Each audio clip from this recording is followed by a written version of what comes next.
क्या भारत पाकिस्तान पे हमला करने जा रहा है? ये मैं अब आपको थोड़ी सी हिस्ट्री में लेके जाऊंगा and then I will explain. देखिए, भारत और पाकिस्तान के मसले मसाइल तो चल रहे हैं, ठीक है जी।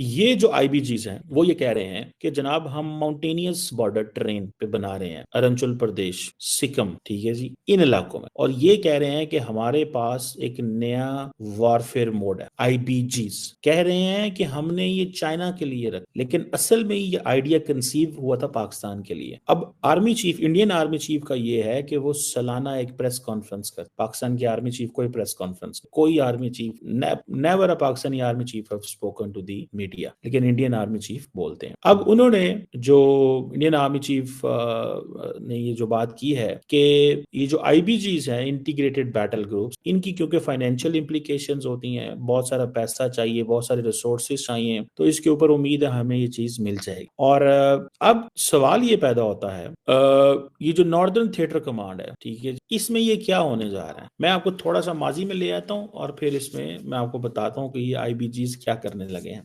बैक इन 2007 आई थिंक, जब इंडिया की पार्लियामेंट पे अटैक हुआ, तो उस वक्त जो इंडियन लीडरशिप थी, उन्होंने ये फैसला किया कि यार, नॉट इन 2007, बैक इन 2001-2, ठीक है जी, जब वाजपेयी साहब, तो इंडिया ने क्या किया, उन्होंने कहा यार हम क्या करते हैं कि हम जब इस तरह की सिचुएशन होती है और पाकिस्तान के अगेंस्ट आपने फोर्स मोबिलाइजेशन करनी है, वाजपेयी साहब के लिए ये चैलेंज आया था, उधर से मुशर्रफ साहब, तो क्या किया जाए। तो हुआ यूं कि जब पार्लियामेंट पे अटैक हुआ, उसके बाद इंडिया ने कहा जी कि हम अपनी बॉर्डर पे फौजें लेके ये हमला हो, ठीक है। देन ये हुआ कि जब इंडिया ने फैसला किया कि हम अपनी फौजें पाकिस्तान के बॉर्डर पे लेके जा रहे हैं, उसी वक्त पाकिस्तान ने भी कहा कि हम भी अपनी फौजें बॉर्डर पे ले। सो इंडिया की जो स्ट्राइक कोर्स हैं या ऑफेंसिव कोर्स हैं, जब उन्होंने पाकिस्तान के बॉर्डर पे आना चाहा, पाकिस्तान के बॉर्डर पे आना चाहा, तो उस वक्त उसके वो जितना टाइम उनको लगा, बिकॉज वो स्ट्राइक कोर को या ऑफेंसिव कोर को जितना टाइम लगता है, उतना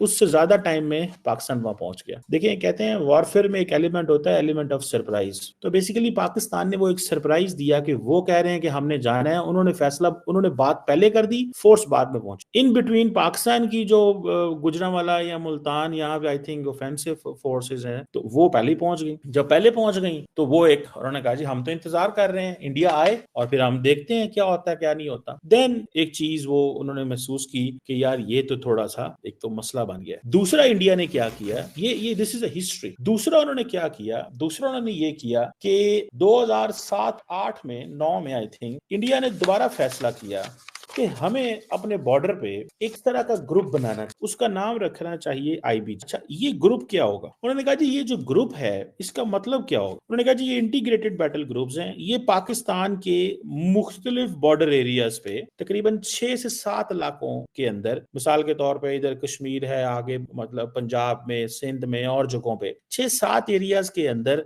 मुख्तलिफ जगहों पे ये उन्होंने फैसला किया कि हम ये करेंगे कि हर थोड़े किलोमीटर के बाद तकरीबन 20,000 फौजियों का, ऑलमोस्ट 20,000 फौजियों का एक ग्रुप जो है वो बनाएंगे। उन्होंने कहा ये एक तो होती है ना ऑफेंसिव, एक होती है डिफेंसिव फोर्स। उन्होंने कहा ये डिफेंसिव फोर्स है, लेकिन इसको हम कैपेबिलिटी देंगे, अगर पाकिस्तान पे हमला करना हो तो वो पाकिस्तान पे हमला कर सकें। और वो किस शक्ल में? वो इस शक्ल में कि अगर for example, this is Indian view, कि अगर पाकिस्तान ने इंडिया की किसी इंस्टॉलेशन पे हमला करवाया, इंडिया की किसी इंस्टॉलेशन पे हमला करवाया, जैसे पार्लियामेंट हो गई या इंडिया के अंदर रिपब्लिक डे है या whatever kind of a situation, और कोई ऐसी सिचुएशन है कि हमला हो जाता है और हमारी इंडिया कहता है जी हमारी इंटरनेशनल एम्बैरेसमेंट हो जाती है, तो कहते हैं फिर वो कहते हैं कि हम ये करेंगे, क्योंकि लास्ट टाइम हमने जब ये कहा कि हम बॉर्डर पे जा रहे हैं तो हमें लगे 2 हफ्ते पाकिस्तान के बॉर्डर पे जाते हुए, बिकॉज फोर्स को निकालना करना कोई आसान काम थोड़ी है। तो उन्होंने कहा फिर इसका हल ये, तो उन्होंने कहा जी हम आईबीजीज बनाते हैं। आईबीजी 7 से 8 ग्रुप आईबीजीज के होंगे, each IBG will constitute about 20,000 soldiers. ये डिफेंस फोर्स है। हम इनको कहेंगे जी ठीक है, आपने हमारे रिपब्लिक डे पे हमला किया, आपने हमारी पार्लियामेंट पे हमला किया, आपने हमारे फलां क्रिटिकल इंफ्रास्ट्रक्चर पे हमला किया, और हम इस डिफेंस फोर्स को कहेंगे पाकिस्तान पे हमला कर दो। अच्छा, सो फॉर एग्जांपल,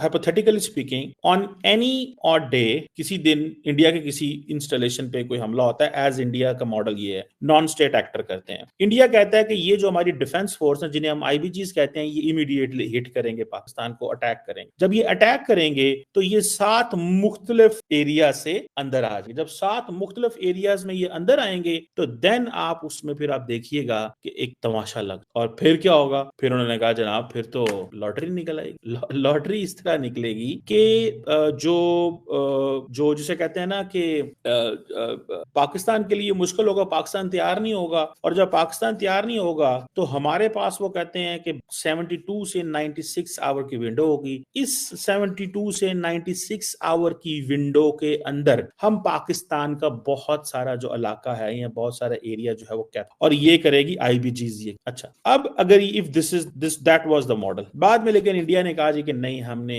ये ऐसी बात नहीं है, हमने नहीं मॉडल सोचा नहीं था, ये था वो था। उसके बाद फिर पाकिस्तान ने आई थिंक जो है एक शॉर्ट रेंज मिसाइल है नसर, वो इंट्रोड्यूस किया, that is a tactical nuclear weapon, वो इन्होंने इंट्रोड्यूस कराया। और इंडिया ने कहा जी कि ये जो हम 72 to 96 आवर के इर्द गिर्द इन पाकिस्तान को कैप्चर करेंगे, इससे पहले कि इंटरनेशनल कम्युनिटी बोले, इससे पहले कि दुनिया को पता चले कि क्या हो रहा है, इससे पहले कि क्या सिचुएशन बनती है, हम जब ये इलाका कैप्चर कर लेंगे और फिर हम निगोशिएटिंग टेबल पे आ जाएंगे। कहां पे आ जाएंगे? निगोशिएटिंग टेबल पे आ जाएंगे। और निगोशिएटिंग टेबल क्या होगा? निगोशिएटिंग टेबल ये होगा कि भाई साहब, हाँ जी, ये आपने हमारे साथ क्यों, ठीक है। और फिर वो ये भी कहते हैं कि हम सारा कुछ अंडर दी न्यूक्लियर ओवरहैंग। सो ये लिमिटेड, इंडिया कहता है जी लिमिटेड वॉर की पॉसिबिलिटी मौजूद है under the nuclear overhang. That was the model. जय हिंद दोस्तों, स्वागत है आप सभी का हमारे चैनल पर। आप देख रहे हैं इंडिया वेब न्यूज़। कल हमारे आर्मी चीफ ने कई सारे मुद्दों पर बात की, जिसमें से पाकिस्तान भी एक मुद्दा रहा है। उन्होंने कहा कि पाकिस्तान में 80% के आसपास जो आतंकी हैं वो अभी भी एक्टिव हैं और वो कोशिश कर रहे हैं जम्मू कश्मीर की शांति को भंग करने की। अब ऐसे में पाकिस्तानी पत्रकार कमर चीमा परेशान हो गया है और कह रहा है कि भारत हमारे ऊपर हमला करना चाहता है।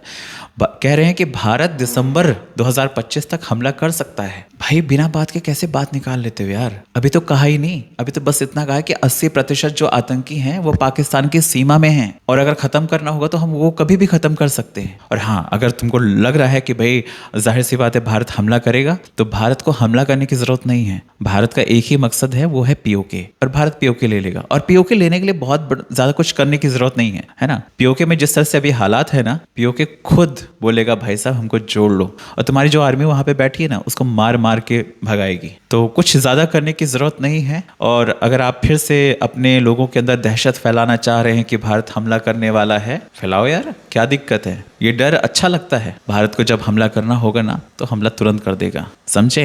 और रही बात जम्मू कश्मीर की, तो जम्मू कश्मीर में जिस तरह से विकास आगे बढ़ रहा है ना, वो आप सब देख रहे हैं। आप ही लोग हैरान हो रहे हैं ना कि जम्मू कश्मीर के दिन कैसे बदल गए हैं मोदी साहब के आने से। बिल्कुल बदलेंगे भाई। हम अपने घर का विकास नहीं करेंगे तो तुम्हारे घर का विकास करेंगे, तुम्हें तो बर्बाद करेंगे, तुम बर्बाद होगे।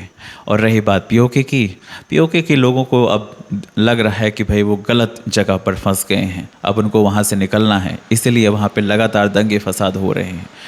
लोग खुलकर बोल रहे हैं कि हम भारत के साथ हैं, हमें भारत के साथ वापस जाना है। तुम्हारे साथ कुछ नहीं हो सकता, तुम्हारे तो खुद के लाले पड़े हैं खाने के। तुम पीओके का विकास क्या करोगे? ना सड़कें हैं, ना बिजली है, ना पानी है, कुछ भी नहीं है वहाँ पे। तो जाहिर सी बात है लोगों को तो लगेगा ना कि भाई हम गलत हाथों में हैं, हमें वापस जाना है। वो कहते हैं ना, सिर्फ एक चिंगारी भड़काने की ज़रूरत है, उसके बाद पीओके के लोग खुद सीमाओं को तोड़ते हुए भारत के साथ में मिल जाएंगे और तुम्हारी आर्मी को ना कूट कूट कर भगा देंगे। वैसे भी दुनिया की नंबर 1 आर्मी आजकल तालिबान के हाथों पिट रही है, देख ही रहे होंगे, पता चल गया होगा कि नंबर 1 आर्मी कैसी होती है। आपको क्या लगता है दोस्तों? कमेंट करके बताएं। चैनल पर अगर नए हैं तो चैनल को सब्सक्राइब ज़रूर करें। जय हिंद, जय भारत।